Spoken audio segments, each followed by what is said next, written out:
छोटे कमरे की बड़ी खिड़की। एक ऐसी कहानी जो बाहर देखने की नहीं, भीतर झांकने की है। दिल्ली की भीड़ भाड़ में जहां हर कोई किसी दौड़ में है, वहां एक पुरानी इमारत की तीसरी मंजिल पर एक छोटा सा कमरा था। न उसमें एसी था, न टीवी, न कोई दिखावा।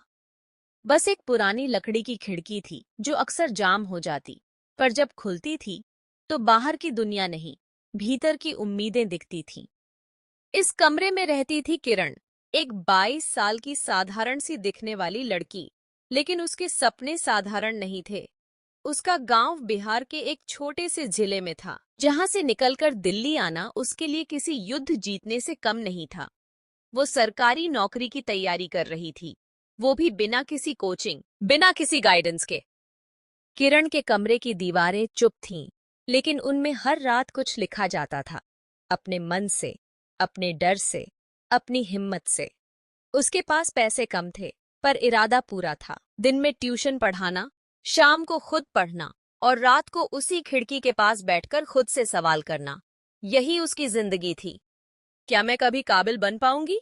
क्या ये शहर मुझे स्वीकार करेगा? क्या माँ सही थी जब उन्होंने कहा था कि बेटियां भी घर बदल सकती हैं? इन सवालों के जवाब न किताबों में थे, न दोस्तों में। बस एक खिड़की थी जिससे सूरज हर सुबह झांकता था और कहता, आज फिर एक मौका है। एक दिन किरण की माँ का फोन आया।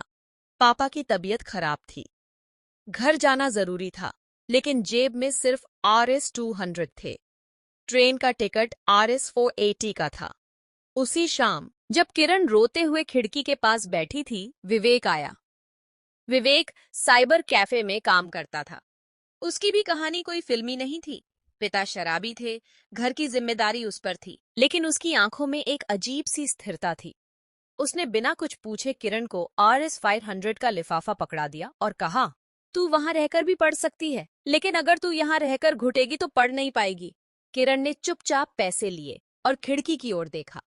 पहली बार लगा, कोई और भी है जो उसके सपनों की ताकत को समझता है। लाइक, सब्सक्राइब और कमेंट करना ना भूलें। चलिए आगे बढ़ते हैं।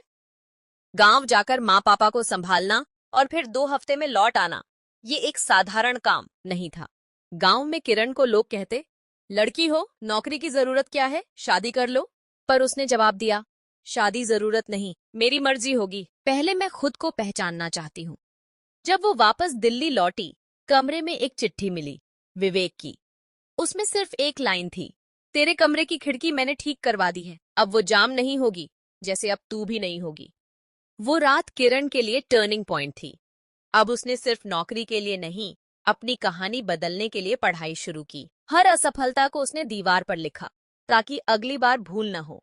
वो कहती थी, हर हार एक सीढ़ी है, बस तुम्हें उसे जमीन समझने की भूल नहीं करनी चाहिए। 1 साल बीता। किरण का चयन हुआ, रेलवे में असिस्टेंट ऑफिसर की पोस्ट पर। उसका नाम अखबार में छपा। गांव में लोग हैरान थे। शहर में विवेक मुस्कुरा रहा था और उस खिड़की से पहली बार बाहर झांक रही थी रोशनी, किरण की रोशनी। लेकिन कहानी यहीं नहीं रुकी।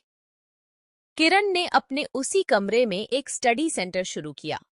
वहां गांव से आने वाली 5 लड़कियां रहीं, पढ़ीं और अपने ख्वाबों को जिंदा रखा। हर लड़की को किरण वही खिड़की दिखाती और कहती, ये सिर्फ बाहर की हवा नहीं देती, ये तुम्हारे भीतर की आवाज भी सुनती है। एक दिन जब एक लड़की ने किरण से पूछा, दीदी क्या आप कभी हार मानना चाहती थी? तो किरण ने खिड़की की ओर देखा और कहा, हाँ, पर हर बार खिड़की खुल जाती थी और हवा कहती थी, अभी बहुत कुछ बाकी है। लाइक, सब्सक्राइब और कमेंट करना ना भूलें। चलिए आगे बढ़ते हैं। शिक्षा। हम सबकी जिंदगी में एक खिड़की होती है जो कभी कभी जाम हो जाती है, कभी खुल जाती है। वो खिड़की हमारे डर और उम्मीद के बीच का रास्ता होती है। जो लोग बंद दरवाजों से हार मान लेते हैं, वो भूल जाते हैं कि कभी कभी रोशनी खिड़की से भी आती है। हर छोटा कमरा, हर छोटी शुरुआत एक बड़ी उड़ान का पहला पड़ाव हो सकता है। अगर आपने कभी खुद को एक छोटे कमरे में पाया हो, तो यकीन रखिए, आपकी खिड़की भी खुल सकती है। कमेंट करें, आपकी जिंदगी की खिड़की कौन सी रही है? और हाँ, लाइक, सब्सक्राइब और कमेंट करना ना भूलें। धन्यवाद।